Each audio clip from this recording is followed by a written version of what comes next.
ট্রাইব্যুনালে ঠিক এই মুহূর্তে আছেন শওকত মাইনুল মারুফ, যুক্ত হচ্ছেন আমাদের সঙ্গে। মাইনুল মারুফ, এর আগেও আমরা প্রায় ঘন্টা তিনেক আগে জানতে পারছিলাম তাকে ট্রাইব্যুনালে এখানে আনা হয়েছে, যদিও ট্রাইব্যুনাল 2 ওঠানো হয়নি, কিন্তু পরবর্তীতে ওঠানো হয়েছে। কিন্তু একটু জানাবেন এজলাসে তোলা হয়েছে কিনা, এ বিষয়ে কি তথ্য আছে, আইনজীবীরা কি বলছেন, একটু জানাবেন আমাদেরকে মাইনুল।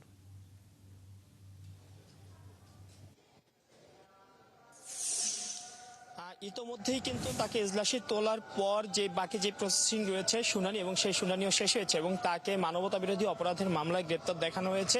এবং তার সাথে যে মাসুদউদ্দিন চৌধুরীর, যে মোজাফফরের সাথে মাসুদউদ্দিন চৌধুরীর ঝন্ডু নামে যে যোগাযোগ হতো, সেই বিষয়টি কিন্তু ট্রাইব্যুনালে বলা হয়েছে। সব শুনানি শেষে তাকে গ্রেপ্তার দেখানো হয়েছে এবং মানবতা বিরোধী অপরাধের মামলায়, অর্থাৎ তিনি এখন যে শহীদ প্রেসিডেন্ট জিয়াউর রহমানের মামলার যে আসামি মোজাফফর, সে কিন্তু সেই বিচার কিন্তু চলবে যে সেনা আইনে। কিন্তু এখানে যে মামলাটি, সেই মামলাটি কিন্তু এই জিয়াউর রহমান সম্পর্কিত কোনো মামলা নয়, এটি মানবতা বিরোধী অপরাধ যে জুলাই আগস্টের, এবং সেই মামলায় কিন্তু তাকে গ্রেপ্তার দেখানো হয়েছে। এবং এই মামলায় এখানে কিন্তু তাকে জিজ্ঞাসাবাদ করা হবে। যে মোজাফফরকে মাসুদউদ্দিন চৌধুরীর মুখোমুখি বসিয়ে জিজ্ঞাসাবাদের কথা জানিয়েছিল প্রসিকিউশন, সেই বিষয়টি আছে।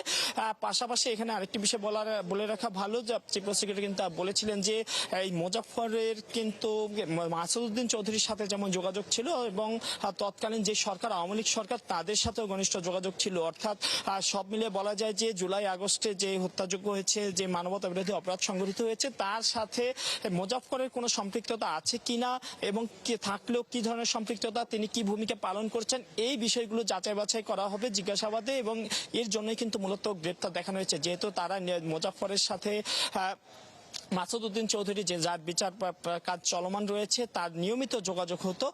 সেহেতু তাদের মধ্যে কি আলাপ হতো, যেহেতু জুলাইয়ের সময় তাদের যোগাযোগ হয়েছে, কি আলাপ হয়েছে, এই সকল বিষয় কিন্তু এই তদন্তে উঠায় আনা, তদন্ত করে বের করে আনার জন্য কিন্তু এই যেই গ্রেপ্তার দেখানো বা জিজ্ঞাসাবাদের বিষয়টি আনা হয়েছে। এবং আদালত কিন্তু অনুমতি দিয়েছেন তাদেরকে জিজ্ঞাসাবাদের, এবং গ্রেপ্তারও কিন্তু দেখানো হয়েছে। অর্থাৎ এই যে আন্তর্জাতিক অপরাধ ট্রাইব্যুনালের মামলায় এখন বলা যায় যে আসামি হয়ে গেলেন মোজাফফর। তিনি যেই জিয়াউর রহমানের মামলার বিচারের যে অংশ, সেটি কিন্তু চলবে সেনা আইনে, কোর্ট মার্শাল, এবং মানবতা বিরোধী অপরাধ জুলাই আগস্টের যে মানবতা বিরোধী, সেই মোটামুটি হবে যে কটি তথ্য দরকার ছিল, যে তাকে গ্রেপ্তার দেখানো হয়েছে এবং জিজ্ঞাসাবাদের অনুমতি মিলেছে, নিশ্চয়ই এরপর ধাপে ধাপে তথ্যগুলো বেরোতে শুরু করবে এবং আপনার মাধ্যমে সেগুলো আমরা জানতে পারবো। শওকত মাইনুল মারুফ যুক্ত হয়েছিলেন আন্তর্জাতিক অপরাধ ট্রাইব্যুনাল থেকে, বলছিলেন।